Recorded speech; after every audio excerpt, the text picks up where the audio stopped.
Ingat-ingat kuncinya, yang di jalan Allah itu apapun yang terjadi itu sejatinya terbaik buat kita, walaupun kelihatannya sedih, susah, itu terbaik buat kita. Maka rumusnya, ikhlaskan dan berpikir positif. 2 itu rumusnya. Contoh, waktu saya pinjem bank sebelum pandemi. Dulu, jauh sebelum pandemi ke sana, semua bank nawarin saya dan goal. Waktu posisi saya aman. Waktu itu, sebelum pandemi. Mendekati pandemi, usaha oleng. Saya pinjem bank, nggak ada yang goal. Saya sedih-sedih, kenapa ya, dan sebagainya itu. Setelah datang pandemi, setelah selesai, baru saya terima kasih, nggak goal. Pinjem bank nggak goal itu terima kasih. Setelah tahu pandemi, kehidupan harus banyak prihatin. Nah gitu. Jadi kelihatannya nggak enak dari Allah, tapi nanti itu terbaik buat kita. Setelah kita tahu misteri di balik itu gitu. Makanya kuncinya 2 Kang Mas Bang Dul. Ikhlaskan apapun yang terjadi. Dan kemudian berpikir positif. Contoh, ini sebelum jauh pandemi juga. Belum pandemi. Kang Mas Bang Dul 1, 2, 3, 4 Marsuun. Duit saya di orang sebelum pandemi itu nggak keluar. Ada yang 80 juta, ada yang 70 juta, ada yang 80 dan seterusnya itu. Kemudian sampai saya ke Gusti Allah itu pasrah sedap. Mbak Restianingsih matur suwun. Ya Allah, jikalau ada duit masuk, mobil saya nggak keluar. Tapi kalau duit nggak masuk, ya udah mobil saya keluarkan. Nah, singkat cerita, duit di orang nggak ada yang masuk. Ya kurang lebih masih 150-an atau 250 lah, agak lupa hitungannya. Pokoknya singkatannya minimal 150 lah waktu itu.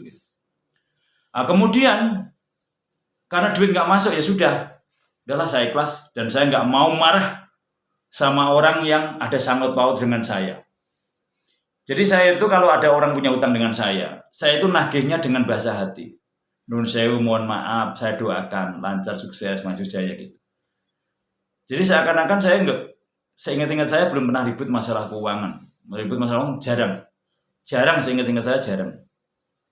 Malah ribut tentang keuangan, tentang utang piutang malah belum kayaknya. Malah belum. Ribut itu jarang. Paling ya bahasa hati ya, paling tidak ya nanti ikhlaskan dan seterusnya itu. Tapi nggak sampai ribut gitu. Kemudian ya sudah, mobil saya keluar. Udah 100 juta masuk. Tapi kita ikhlaskan 100 juta masuk. Mobil saya udah 21 bulan saya keluarin. Udah saya nggak mau beban, nggak mikir mobil semenjak itu. Nah kuncinya los jol. Dulu lahir kita nggak punya apa-apa. Kalau memang mobil ditarik nggak punya apa-apa, ya kembali ke dulu, nggak apa-apa. Wong lahir juga nggak bawa mobil gitu. Kemudian satu lagi, mesin saya udah masuk 100 juta. Kemudian diambil nggak bisa bayar 3 bulan, lost deal. Padahal duit di orang, logikanya ada 150-an. Tapi ditagih orangnya juga posisi masih oleng. Nah, rahasianya, dilalanya saya salah makan. Saya makan sehari 2 kali. Saya tidurnya sampai pagi, jarang tidurnya pagi gitu. Tidurnya, kemudian singkat cerita pas yang terakhir itu kurang tidur, kurang istirahat, kena hujan. Kemudian saya sakit. Di saat sakit karena musimnya musim pandemi, saya dipandemikan gitu. Tapi saya nggak mau dirawat. Saya di rumah aja. Saya karena kurang tidur, bukan karena pandemi. Akhirnya saya minta dirawat di rumah. Alhamdulillah karena gitu kondang. Semua orang tahu mas aku sakit. Yang utang dari 18 juta semua bayar. Yang 3 juta bayar. Di balik rahasia saya sakit itu. Oh, kita baru ngerti. Bahkan setelah sakit ada yang 7 juta dan seterusnya. Baru kita ngerti paham. Oh, berarti sakit saya itu memberi pengetahuan orang banyak. Bahwa orang yang banyak teman sahabat. Di saat sakit orang banyak menolong kita gitu bahasanya, pembuktian. Dan utang-utang yang tadinya di orang-orang itu nggak bayar, jadi bayar.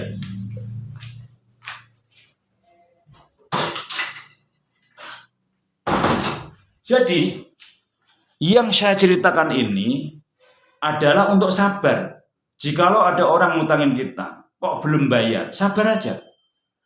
Karena itu salah satu disiapin oleh Gusti Allah untuk kita di saat nanti kita perlu gitu. Nah itu kita butuh ilmu titen. Namun kita jangan ngunci. Nanti nggak bayar jangan. Percaya aja. Di hati kita percaya nih nanti dia akan bayar gitu. Jangan ngunci hati dia nggak bayar, jangan. Jangan ada di pikiran kita jelek nggak bayar, di ucapan kita nggak bayar, di hati kita nggak bayar, jangan. Berpositif thinking nanti bayar kalau sudah ada duit. Nah gitu kan Mas Bangdul. Nah semua itu adalah putaran kehidupan yang Allah siapkan untuk kita. Nah itu ilmu nyata. Nah makanya sejatinya jangan khawatir. Itu termasuk namanya bank gaib. Itu termasuk bank gaib Bangdul. Jadi nyimpennya kita banyak sedekah, banyak nolong, banyak bantu. Di saat kita perlu nanti Allah siapkan. Nah gitu. Kang Mas Aman makasih, Kang Mas Dul makasih. Kalau seperti itu Kang Mas. Nggih. Kang Mas Aspuji, nggih, Mbak Aspuji apa Kang Mas? Matur suwun nggih, rahayu. Asih nggih, matur suwun. Jadi jangan khawatir. Makanya kalau orang sudah belajar hidup di jalan Allah, hidup bersama Allah itu, ia nggak khawatir. Karena ada Gusti Allah. Nah gitu loh. Saya sering itu. Usaha dinolkan. Ordernya nggak ada gitu. Kemudian kita nggak takut karena kita udah ada embel-embel, ada Allah. Saya nggak takut ada Allah. Saya sering dikucilkan, digerumpiong, dimusuhi, dipojokkan, dilecehkan, nggak dianggap sering. Tapi saya bilang tenang aja, ada Allah. Kecuali Allah nggak ada, saya takut. Ada Allah kok, saya nggak takut karena ada Allah. Jadi kayak gitu loh. Di saat kita masalah, tenang aja ada Allah. Yakin bakal ditolong Allah saya. Yakin bakal dibantu saya Allah. Yakin, harus yakin kita ditolong Allah. Yakin bahkan nanti ditolong Allah, dibantu Allah. Yakin ke Allah. Sampai ainul yakin. Sampai hakul yakin. Jangan ragu-ragu lagi kepada Allah. Bahkan nanti sampai isbatul yakin. Sampai nyata. Namun nanti kalau yang kita yakin nggak terjadi, Allah menggantinya. Allah menggantinya yang terbaik nanti. Misalnya contoh nih, saya yakin dengan pacar saya yang kemarin sebelum jadi istri saya yakin.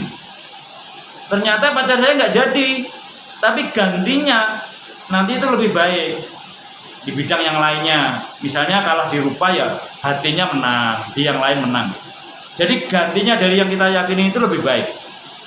Yakinlah itu. Gusti Allah ono kok. Kalau Gusti Allah nggak ada, nggak perlu yakin. Ini Gusti Allah ada, ya harus yakin. Yakin. Saya sering disakitin, di apa saya nunduk. Ya Allah, sabar. Nggak mikirin orang nyakitin saya. Saya nggak mikirin orang nyakitin saya. Saya ganti mikirin Allah. Sayanya lebih tenang, lebih indah, lebih terjawab. Dan nanti pembuktiannya kita yang menang. Memang ujiannya banyak itu karena kita masih di pikiran Kang Mas. Masih kita pikir. Nanti setelah main di hati semua, ujian itu jadi kawan, bukan lawan. Jadi ujian itu bisa jadi lawan kalau kita pakai pikiran. Ujian jadi teman kalau kita pakai hati. Jadi seperti itu. Ujian bisa jadi lawan kalau kita pakai pikiran. Ujian jadi teman kalau kita pakai hati. Orang kalau sudah biasa sedih, ngadepin sedih itu malah bersama Allah indah, tambah dekat sama Allah gitu. Namun jangan sampai sedih jauh dari Allah. Nah ini nggak ada obat. Udah sedih jauh dari Allah, lalu tambah puyeng, pusing. Sedih itu bersama Allah, nanti senang. Fala bidzikri tatma'innul qulub. Dengan zikir hati akan jadi tenang. Nah kurang lebih seperti itu Kang Mas Aman, Kang Mas Bangdul. Yakin, ainul yakin, hakul yakin, bahasan sampai isbatul yakin. Dijaga Allah di dunia Allah dan bersama Allah. Memang hidup di jalan Allah bersama Allah itu indah. Yang sudah ada di posisi itu, Tapi sebelum melewati itu memang harus melupakan keduniaan. Di pikirannya nomor satu Allah.